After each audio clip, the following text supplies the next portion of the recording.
YouTube, I'm here with a broken plane today. It's funny, I get these little gliders for my kids and they seem to destroy them very quickly. I forget the make of this one, but it was a cheap one. It was like $5 or $10, and it's just a chuck glider. And I come home, and this is what I find sitting on the counter. No child with an explanation. And so what do? Like a good, caring parent who happens to be obsessed with airplanes, is to fix it. So anyway, toothpick 1, toothpick 2. You could probably get away with 1 or 0 if you didn't have them. You see how this stuff is crushed somewhat? We're going to take care of that, and then it's going to make for a very nice fit, because you can see this doesn't fit very good. But we might be close enough to do it without. In fact, I think we're going to do it without. This is mucilage. Here's your part number from Hobby King. I always try to show you that. Hobby King part number right there. So go order yourself a bottle. They have this in a mucilage small and a mucilage large. The bottle for a small bottle is something like similar to this. This is actually not the same product, but it's similar. This stuff does dry out. If you get it, don't get two and open up both of them. Just open the one you're going to be using. And then it gets very firm, and it's hard to squeeze out, and that's how it gets the name. Pops in your hand, not in your mouth. And I have a video where it pops in my hand. The whole bottom seam rips out, and it goes everywhere. It's a huge mess. And it's also hilarious for you viewers to watch my suffering. So, we're going to take and dry fit this rod, also known as a toothpick, and you're just going to press it in nice and straight, and you're going to press it in about halfway, okay? And I'm beginning to think that using 2 of these is going to be like major overkill. You see I got a little bit of a wiggle in there. That's from where I was squeezing it, or where I ceased to squeeze it. One of the two. Make sure you get it the right direction, right orientation here, so that when you make your mark, okay, so I'm going to take and put some pressure on this, and that'll give me a little detent. And then I'm going to take this tip, and I'm going to poke it right in the middle. And I'm just, again, dry fit here, guys. It's very critical that you dry fit this. If you don't dry fit it, you will regret it immediately, because it probably won't work, okay? So there you have it. Now, you could hypothetically call it quits at this point. You could use CA, which is, you want to make sure you use foam safe, even though I think this product, this type of foam, would probably do without. This is made by, of course it's covered up, BSI, Bob Smith Industries. Okay, same thing here. It's all made by the same company, okay? This is Instaset Kicker, and then this is medium thickness, foam safe, low odor CA. Like, why can they not just say foam safe? I don't really understand that. It may also say foam safe. But either way, this will do a little bit of gap filling. It'd be perfectly fine for this job. However, I'd rather use the pops in your hand, not in your mouth, because it's going to work a little bit better for this application. So, pull this apart now that it's dry fit, okay? And you're going to take and stab your tube of whatever this stuff is. It's called mucilage, okay? And I'm only going to use the one, I think, just because it doesn't need to have more than one. Okay, get a pretty liberal amount of that glue on there.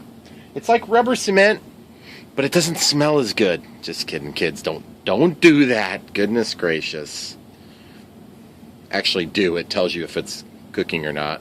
You see how I pulled that apart? See those little strings, guys? That tells you it's working. Now, spin it. Now, stick it back in. Wonderful. Now pull it apart. You'll notice it's getting much harder. Okay?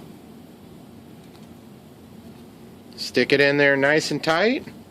This thing's not going to come apart so easy now. And, ironically enough, it's probably stronger than it was from the factory. But it's also heavier by one toothpick and one little blob of whatever this mucilage is. Okay? And I'm just wiping off the excess And if it doesn't come off right away, then what you can do is you can actually you can put, see, like I got a little bit on my finger there. The stuff is notoriously annoying to take off. Put a little kicker, not on the work, on a rag, okay? And you're thinking, no, Brian, you're nuts. You don't need kicker. It doesn't make it work. No, it's to take the glue off, goofball. Okay, so this will break down the adhesive that's on the surface, and it will lubricate the surface so that it won't reattach.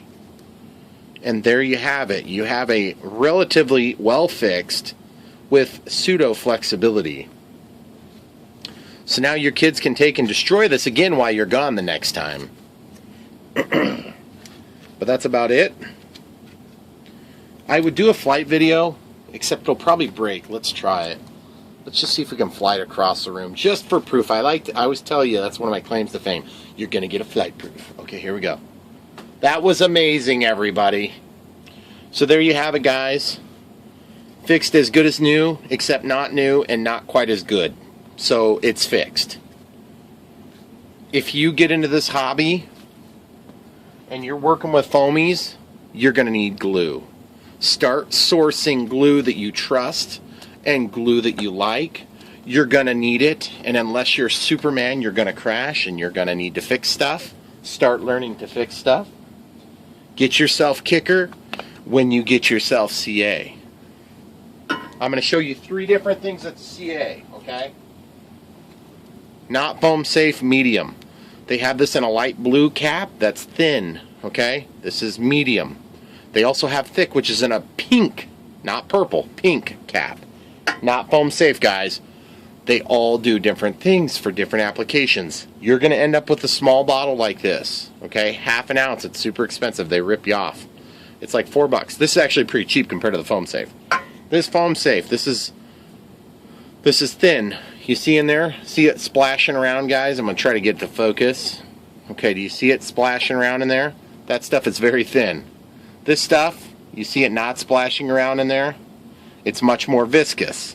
It will fill gaps. This will not. It will run into a gap similar to what we're trying to fix.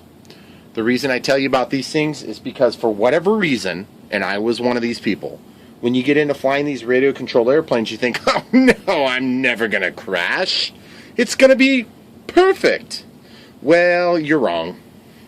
I don't often say it. Get the glue. It's an investment. If you fly for more than 5 minutes, you're going to eventually crash. And this stuff will, foam safe stuff, will make your life so much better. And guys, look, it's a lot more expensive. This is a bigger package. This is a 1 ounce. I don't buy 1 ounce packs. I buy 2 ounce packs. And this stuff they sell in like a really big package, like 6 or 8 ounce pack too. A lot more economical. It's like $30 for a gigantic thing. This stuff, however, is $16. And I think I talked them into giving me this on special because I was buying 2 of them at once, so I bought it for like $15. Anyway, that being said, buy that at your local hobby shop and save yourself some trouble. So, guys, don't forget to like and subscribe. It's dark. It's dreary. It's almost winter. It's going to be upon us anytime soon. And therefore, the flight footage is getting harder to come by. If the weather's junk on the weekend, by the time I get home from work, it's dark and it's super depressing. But you know what's not depressing? Is working on RC aircraft, even when it's crappy outside. I have finally got an excuse to get some of these projects done that have been sitting on my tables. So don't forget to like and subscribe. Come back for some more.